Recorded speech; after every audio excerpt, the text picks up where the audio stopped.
abordamos la historia de la medicina, nos dice que es la rama de la historia dedicada al estudio de los conocimientos y prácticas médicas a lo largo del tiempo. Desde sus orígenes, el ser humano ha tratado de explicarse la realidad y los acontecimientos trascendentales que en ella tienen lugar, como la vida, la muerte o la enfermedad. Las primeras civilizaciones y culturas humanas basaron su práctica médica en dos pilares aparentemente opuestos: un empirismo primitivo y de carácter pragmático, que se aplica fundamentalmente al uso de hierbas o remedios obtenidos de la naturaleza, y una medicina mágico-religiosa que recurrió a los dioses para intentar comprender lo inexplicable. Como principales exponentes encontramos como primero al sacerdote Imhotep. Se dice que es el primer médico conocido de la historia a través de los registros escritos.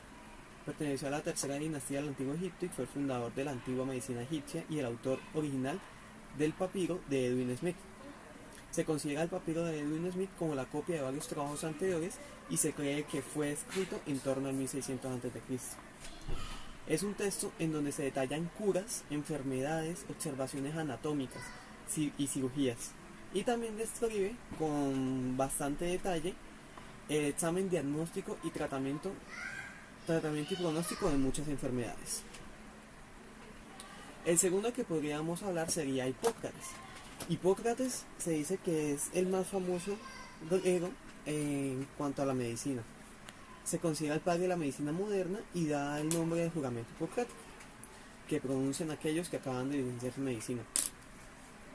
Por aquella época, la mayoría de personas pensaban que las enfermedades eran un castigo de los dioses. Los tratamientos iban dirigidos a satisfacer a los dioses para que las enfermedades se curaran. Hipócrates fue en contra de este pensamiento convencional y consideró el cuerpo como un equilibrio de los famosos 4 humores: sangre, flema, bilis negra y bilis amarilla. Si una persona estaba enferma, significa que había un desequilibrio en los humores y por tanto tenía que recibir un tratamiento para restablecer el equilibrio. El tercero que encontramos vendría siendo Aristóteles. Se dice que fue un filósofo griego, hijo de un médico, que escribió una cantidad de libros de amplia temática, entre los cuales encontramos biología, anatomía, física, filosofía, ética y política. Su trabajo influenció el desarrollo de la ciencia y la medicina durante siglos, y es el fundador de la anatomía comparada. El cuarto que podríamos abocarnos sería Galeno.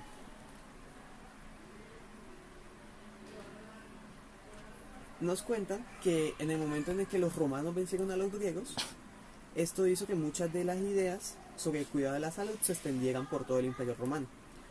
Galeno fue un médico griego que emigró a Roma y se convirtió en el principal médico para muchos gladiadores profesionales. En esa época era ilegal diseccionar cuerpos humanos y por eso diseccionó animales para averiguar el funcionamiento de estos. Este conocimiento de la disección ayudó a los doctores romanos para mejorar sus técnicas en cirugía. Desarrollaron nuevos instrumentos y muchos de los conocimientos que adquirieron fueron gracias al tratamiento de los heridos en numerosas guerras de conquistas que ligaron los romanos. El quinto que tenemos en la lista, cuyo nombre es Abd Allah ibn Sina, más conocido como Avicena, escribió el libro de medicina más importante durante siglos. Su extensísima y célebre obra, llamada el Canon de la Medicina o Canon de Avicena, se completó alrededor de 1030 después de Cristo y se tradujo al latín en el siglo XII. Esta enciclopedia médica contenía 5 volúmenes que detallaban la composición de las medicinas, diagnóstico de las enfermedades, medicina general y terapias. También se le atribuye el mérito de ser el primero en documentar correctamente la anatomía de los humanos. Tenemos a Andrés Vesalio y Leonardo da Vinci. Ellos diseccionaron cuerpos humanos y realizaron numerosas ilustraciones anatómicas. Esto ayudó a las comprensiones de los órganos y de los sistemas del cuerpo humano. La Iglesia no permitía la disección porque los cuerpos eran creaciones de Dios y no debían profanarse. Así que a menudo se utilizaban los cuerpos de criminales o pecadores, costándole a la medicina siglos de retraso en su desarrollo. Retraso que, de no haber sucedido, habría supuesto una mejora en la esperanza de vida de la población de fechas muy anteriores. Los médicos aprendieron anatomía al observar estas disecciones. Como parte del castigo que se infligía, algunas veces los criminales que se utilizaban estaban vivos al inicio de los eventos. Tenemos luego, de séptimo lugar, a William Hervey. William Hervey fue un médico inglés que describió correctamente por primera vez y con sumo detalle las propiedades de la sangre al ser bombeada a través del corazón, del cuerpo gracias al corazón.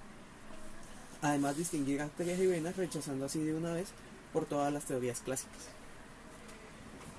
Entre sus estudios numerosos estudian sus cuidadosas observaciones en vivisecciones en el cuerpo humano a través de experimentos controlados, siendo la primera persona en estudiar la biología cuantitativamente. Hizo un experimento para ver cómo pasaba la sangre a través del corazón cada día.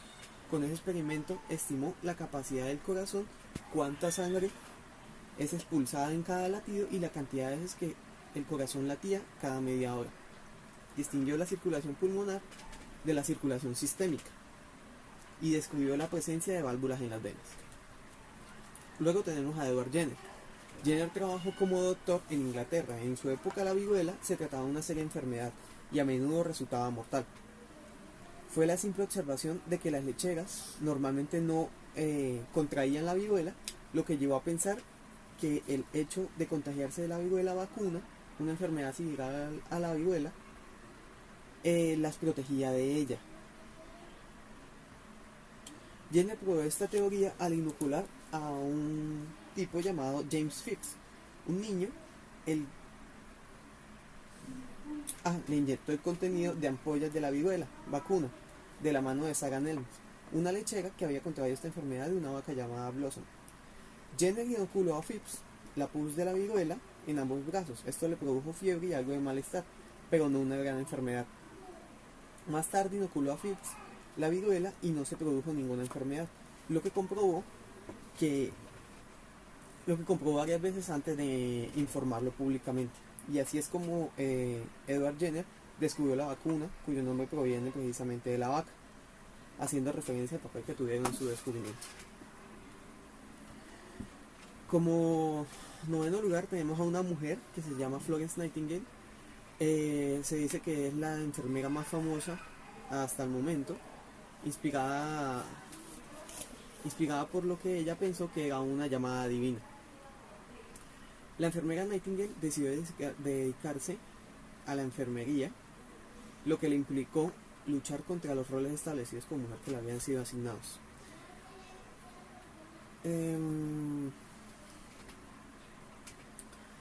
Ella trabajó en un hospital militar durante la guerra de Crimea. Las condiciones eran pésimas y el 80% de los soldados morían por infecciones que cogían en el hospital y no de las heridas originales en el campo de batalla. Florence Nightingale mejoró la calidad de la higiene y los servicios sanitarios, con lo que se redujo de forma asombrosa las infecciones en su hospital.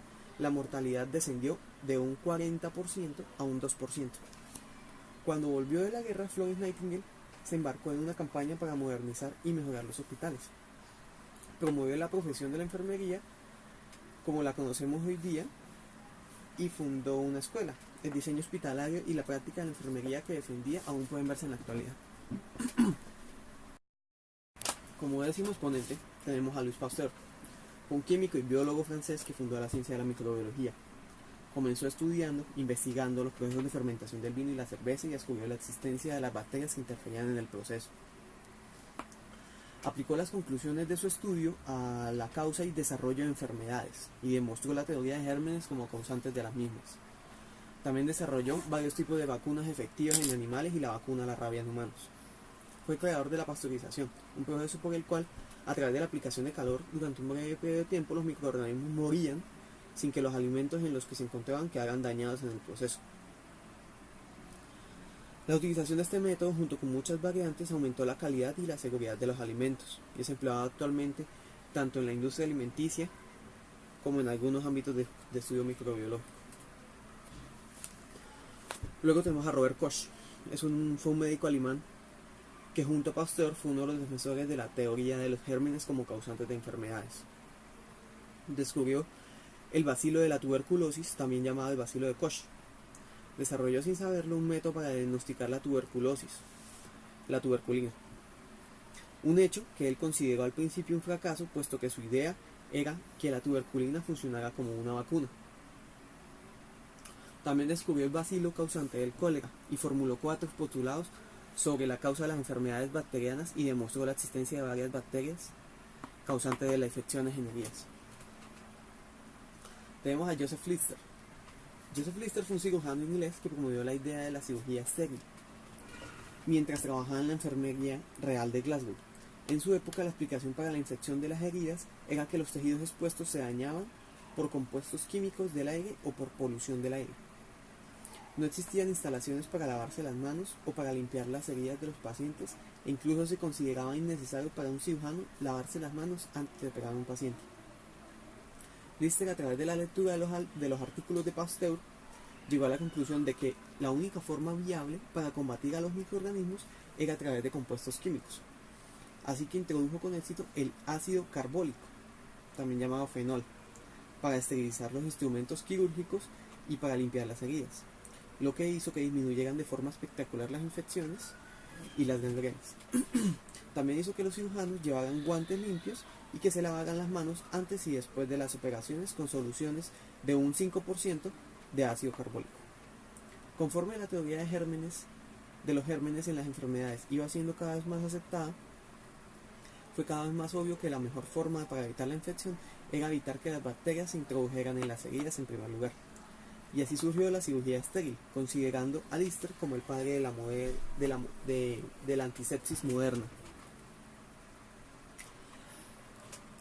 Después de mencionar a las personas involucradas en la historia de la medicina, tenemos a Albert Einstein. Albert Einstein fue un físico alemán de origen judío, nacionalizado después suizo y estadounidense. En 1905, cuando aún era joven, físico desconocido, empleado en la oficina de patentes de Berna, publicó su teoría de la relatividad espacial. En ella incorporó en un marco teórico simple fundamentado en postulados físicos sencillos, conceptos y fenómenos. Como consecuencia lógica de esta teoría, dedujo la ecuación de la física más conocida a nivel popular como la equivalencia masa-energía. Por sus explicaciones sobre el efecto fotoeléctrico y sus numerosas contribuciones a la física teórica, en 1921 obtuvo el Premio Nobel de Física y no por la teoría de la relatividad, pues el científico a quien se encomendó la tarea de evaluarla no la entendió y tuvieron miedo de que fuera errónea. En esa época era considerada controvertida, con lo cual podríamos atribuir a él todas las teorías utilizadas actualmente en la medicina mediante biofotones, gracias a su descubrimiento del efecto fotoeléctrico sobre los campos del cuerpo. Luego tenemos a Stephen Hawking. Es un físico, cosmólogo y divulgador científico británico. Sus trabajos más importantes hasta la fecha han sido aportar teoremas respecto a las singularidades espaciotemporales en el marco de la relatividad general y la predicción teórica. En cuanto a los agujeros negros que emiten radiación,